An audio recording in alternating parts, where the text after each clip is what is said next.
ఆ రకంగా ఆంధ్రప్రదేశ్లో స్కూళ్ళను మార్చింది. అసలు ఈ దావోస్లు, ఐటీ పెట్టుబడులంతా చంద్రబాబు నాయుడు చూసుకుంటాడు.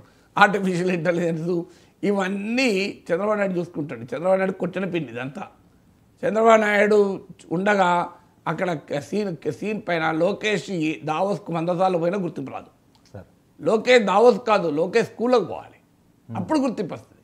అయితే ఆ స్ట్రాటజీ లేదు. చంద్రబాబు నాయుడు చేసిన పనే లోకేష్తో చేయించి అట్లా గుర్తింపు రావాలండి. అది ఎన్ని చేసినా రాదు. ఎందుకు రాదంటే నేను చెప్పింది అదే. చంద్రబాబు నాయుడు ఆల్రెడీ ఆకాశానికి దగ్గరికి ఎదిగాడు.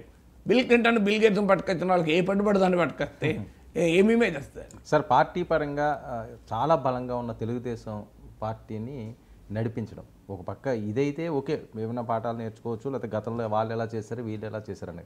సంస్థాగతంగా గ్రౌండ్ లెవెల్లో బాగా పాతుకుపోయి అతి బలంగా ఉన్న ప్రాంతీయ పార్టీగా గుర్తింపును తెలుగుదేశం పార్టీని కూడా మోయడం, అది ఇప్పుడు అది కూడా మనకి ఎలా